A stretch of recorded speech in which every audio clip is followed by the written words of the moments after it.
నమస్తే, welcome to ఆర్ఎన్టీవీ. ప్రస్తుతం మనం ములుగు రోడ్ నుంచి పెద్దమ్మగడ్డ వచ్చిన తర్వాత ఏదైతే ఆర్ఆర్ గార్డెన్ ఉంటుందో అక్కడ ప్రస్తుతం మనం ఉన్నాం అనమాట. దీని పక్కన రెడ్డి కాలనీ ఉంటుంది. అలానే ఇటు వెళ్తే మనకి పెద్దమ్మగడ్డ ఉంటుంది. సో రాంపుర అంటారు. సో ఇక్కడ ఏరియా మనం చూడొచ్చు. అసలు ఇంత వరద ఇక్కడికి రావటం ఏంటంటే అటు మనకి అక్కడ కాలువ ఉంటుంది, డ్రైనేజ్ సిస్టమ్ ఉంది. అక్కడ న్యూ రాయపుర అంటారండి. ఇదంతా మనం చూడొచ్చు. ఆ లోపల వరద అంతా కూడా వచ్చింది. ఆ ఇళ్లలో ఉన్న వాళ్ళందరూ కూడా కొంతమంది పైకి వెళ్ళిపోయారు. గ్రౌండ్ ఫ్లోర్లో ఉన్న వాళ్ళందరూ కూడా పైకి వెళ్తున్నారు. కానీ ఇంత వరద గతంలో ఎప్పుడు ఇట్లా లేదంటూ కూడా ఇక్కడ ఉన్నటువంటి వాళ్ళందరూ కూడా అంటున్నారు. అసలు దీనికి ముఖ్య కారణం అయితే చాలా మంది వరంగల్ కానివ్వండి, అటు నుంచి వచ్చే వరద అంతా కూడా ఏదైతే భద్రకాళి బండ్ కట్టడం, ఆ వరంగల్లో ఏదైతే చెరువు ఉంది కదా భద్రకాళి అనుకునే, ఆ చెరువు వల్ల లోపల నీళ్లు పోకుండా డెవలప్మెంట్ అంటూ పనులు స్టార్ట్ చేశారు, పూర్తి అవ్వలేదు.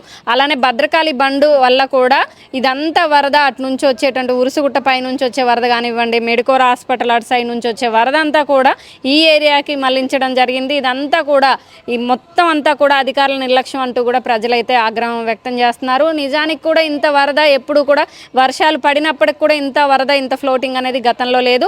ఉన్నప్పటికీ కూడా ఇంత పెద్ద ఎత్తున ఇళ్లలోకి నీరైతే రాలేదు. కేవలం భద్రకాళి బండ్ కట్టడం, భద్రకాళి చెరువుని టచ్ చేయడం వల్ల ఇదంతా అవుతుంది అంటున్నారు. డెవలప్మెంట్ దేవుడెరుగు కానీ ఆ భద్రకాళి ఆలయం డెవలప్ చేయడం ఏమో కానీ ఇక్కడ ఉన్నటువంటి ప్రజలకి కష్టాలు తెచ్చిపెట్టింది. ఈ వరద అంతా కూడా వచ్చి మొత్తం మా ఇళ్లలో చేరిందంటూ కూడా అందరూ అసహనం వ్యక్తం చేస్తున్నారు. ఇక్కడ మనం చూసుకుంటే మొత్తం రోడ్లన్నీ కూడా డ్యామేజ్ అండి. అసలు ఎక్కడ రోడ్లు చూసినా మొత్తం అంతా గుంతలు, ఆ లోతులు అవన్నీ ఎట్లున్నాయంటే బండి పడి కింద పడితే అసలు మనిషిగా ఆ వెహికల్స్ వచ్చి మీద ఎక్కెళ్ళిపోతే ప్రాణాపాయం ఎంత ఉంటుంది. అసలు రోడ్లు అయితే అస్తవ్యస్తంగా దరిద్రంగా తయారైనాయి. ఒక వెహికల్ స్లో చేసుకుంటే వెనక వెహికల్ వచ్చి గుద్దేస్తుంది.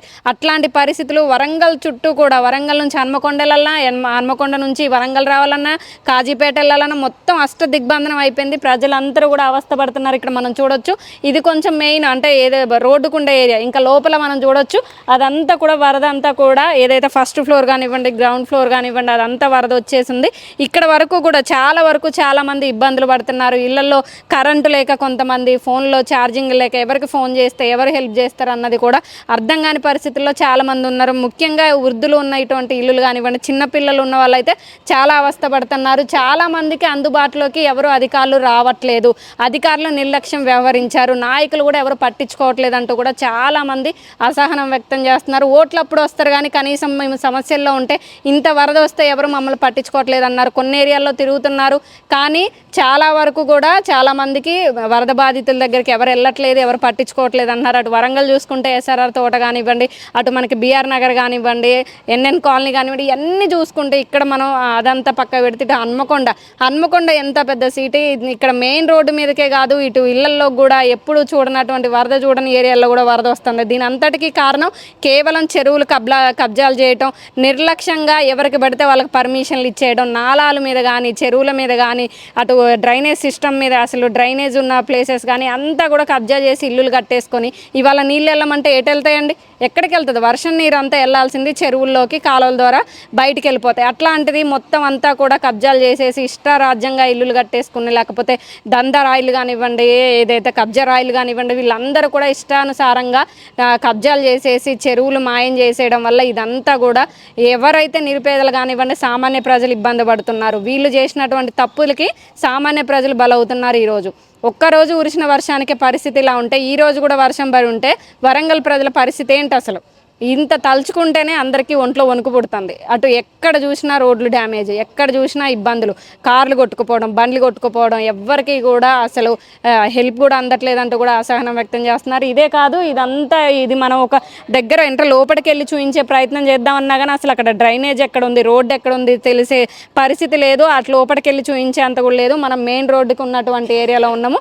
అటు పక్కన చూసుకుంటే ములుగు రోడ్డు నుంచి పెద్దమ్మగడ్డ వచ్చేటువంటి ఏరియాలో మొత్తం అంతా కూడా మెయిన్ రోడ్డు మీద నాలా ఉంటుంది. అక్కడ డ్రైనేజ్ సిస్టమ్ మీద నుంచి కూడా నీళ్లు రావడం జరిగింది. ట్రాఫిక్ కూడా చాలా ఇబ్బంది పడుతున్నారు.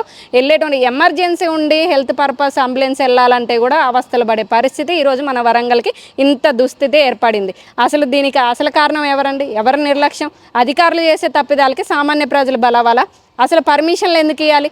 పర్మిషన్ లేని చోట పర్మిషన్లు ఇచ్చి వాళ్ళ సామాన్య ప్రజలు ఇబ్బంది పడేటట్టు చేస్తున్నారు. పర్మిషన్లు వాళ్ళు ఇస్తారు, హాయిగా చుట్టూ మొత్తం అంతా కూడా నీళ్ళు వచ్చి ఇళ్లలో ఉన్న వాళ్ళు ఇబ్బంది పడుతున్నారు. ఇది పరిస్థితి వరంగల్లో ప్రస్తుతం హన్మకొండలో ఉన్నటువంటి ములుగు రోడ్డు పక్కన ఉన్నటువంటి ఇది ప్రస్తుతం న్యూ రాయపురాలో ఉన్నటువంటి పరిస్థితి. ఈ నీళ్ళు ఎప్పుడు పోవాలి, ఇక్కడ ఉన్నటువంటి వాళ్ళు ఎప్పుడు బయటికి రావాలి, వాళ్ళ పరిస్థితులు ఏంటన్నది అయితే ఇంకా ఒక రోజు సమయం పట్టే అవకాశం ఉంది. పొద్దున్న నుంచి ఇప్పటి వరకు కూడా నీళ్ళు వెళ్ళలేదు.